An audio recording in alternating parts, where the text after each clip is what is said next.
Hello and good morning, everyone. Welcome to ECUS, the Economics Canvas Hub series. Our purpose is to engender and enlighten students as seen through the eyes of our former students who've taken economics at Chabot College. Hello, everyone, and good morning. It's my very great pleasure to introduce Chelsea Camara, who was a student of mine approximately 10 years ago. She has since that time has graduated from Stanford and is now involved in a master's program at Berkeley, pursuing public health, as I recall. I think parenthetically, I think she was positively, she was a teaching assistant of mine for at least a year, perhaps longer, and an invaluable and very capable intellectual scholar. I think she got a full ride to Stanford, and this is right out of Chabot College. So it can be done. And of course, all of that scholarship was completely dependent upon her academic training in economics. A little bit tongue in cheek. So Martin and I will alternate in asking questions, and all we ask is that Chelsea answer as honestly as she possibly can, and we're not looking for any kind of special response. So I guess I'll start with the first question, Chelsea. Why did you pick Chabot?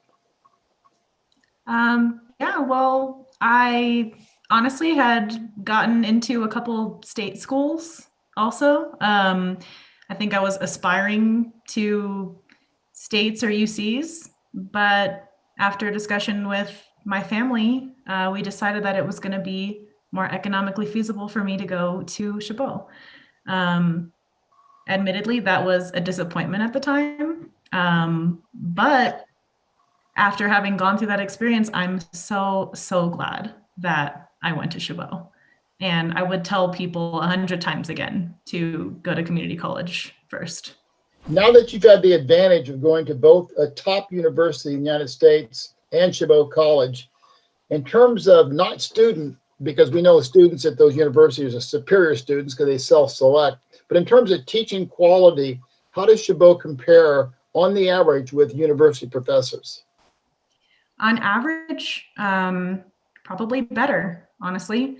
There were some that maybe were about the same level of teaching quality, but a lot of the professors at Stanford were there for their research, whereas the instructors at Chabot and other community colleges, they're there to teach. So I actually feel like there were a lot of classes that I got better instruction at Chabot. We find that to be a common experience in many of our other previous interviewees, so you're not a standalone in that at all. Do you feel like that you got more personal attention at the community college as opposed to the university?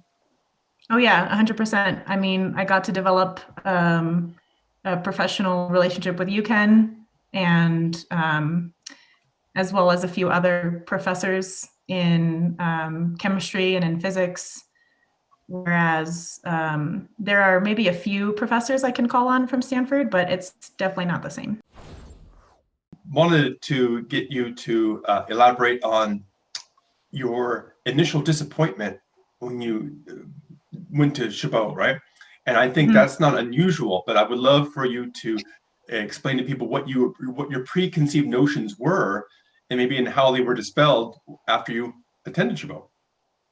Yeah, I mean, I think I agree with you. I think that's pretty common. I think I even had a couple, like a parent of a friend express disappointment that I was going to Chabot also, you know, so like, it's not like I came up with that myself, but I guess I was not an amazing high school student. I was a solid high school student and just imagined that I was going to be going to a 4-year university. And then it felt like a letdown that I wasn't. Community colleges just have a bad rep for some reason. So it wasn't anything like concrete or even specific. There was just a general preconceived notion that you really could put your finger on it. Yeah.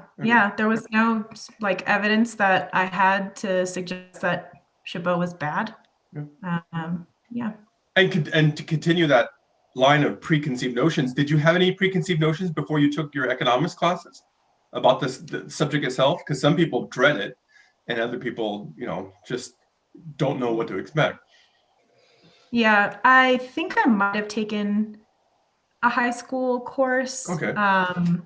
But I think I felt pretty neutral about it. Like it wasn't something I was completely interested in. I mostly took it for a requirement. Mm-hmm.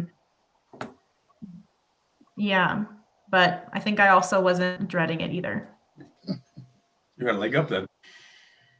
You've alluded to the idea, Chelsea, that you don't recall economic theory so much, probably because you're involved in the medical field so extensively in public health.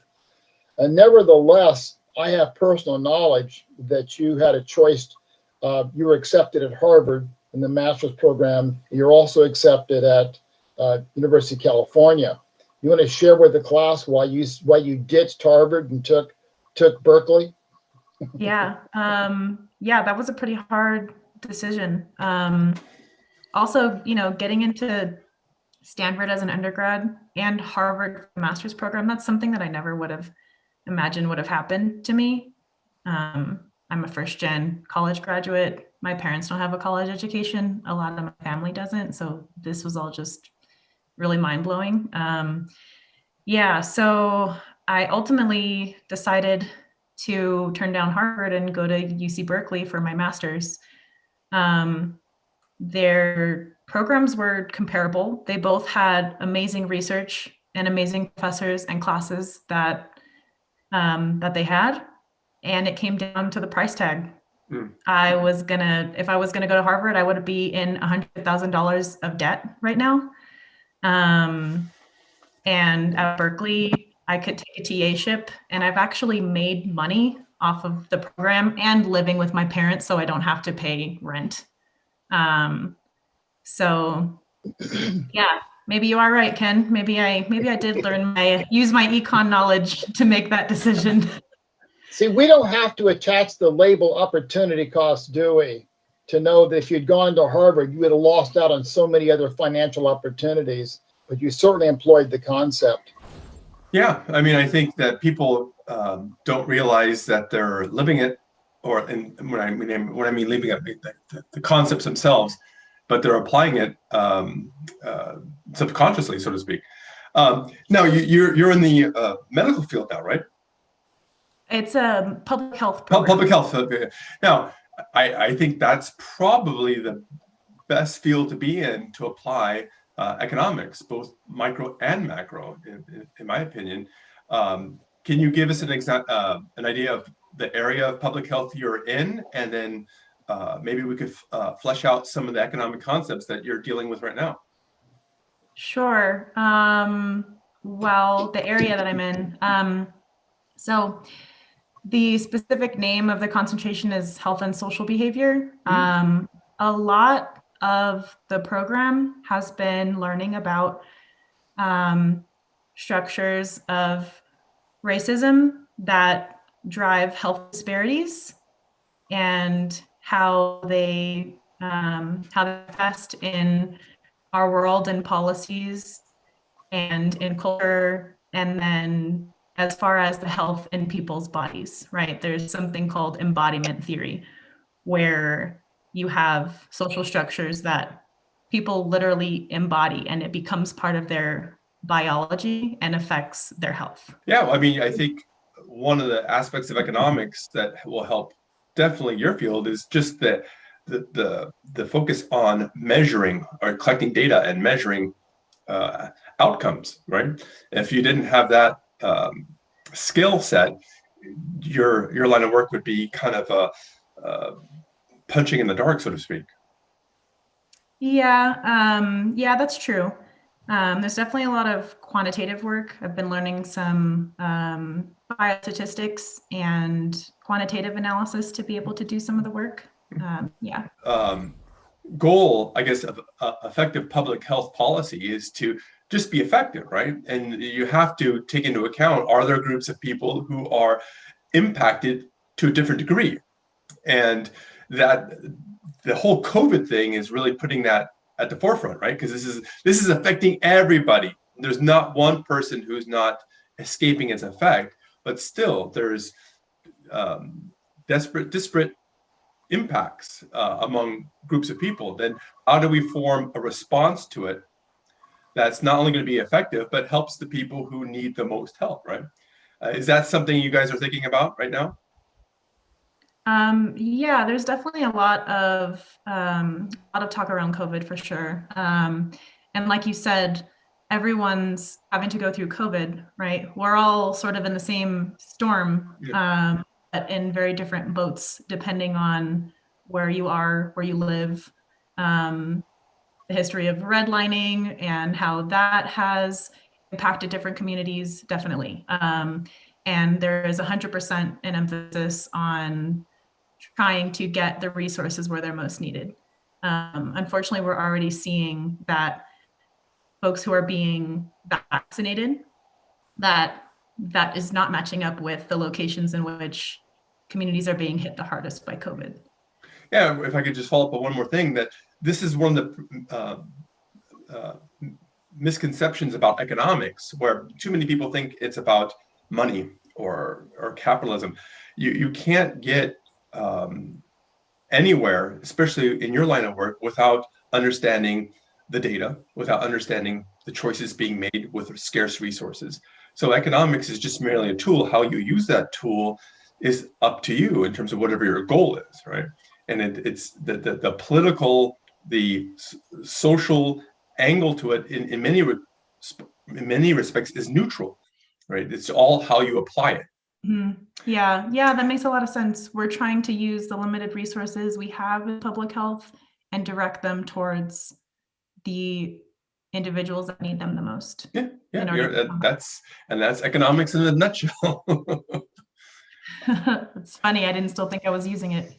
And that's not unusual, but you know, the ability to explain to people how things are from what the data tells you is not easy, right? It's almost an art form, and if you don't understand it, understanding the data is just the first step. Then trying to get that to be effective means of communication it's a completely different set. And without that understanding of economics, I think that you're not only one hand tied by the back, but two hands are tied behind the back.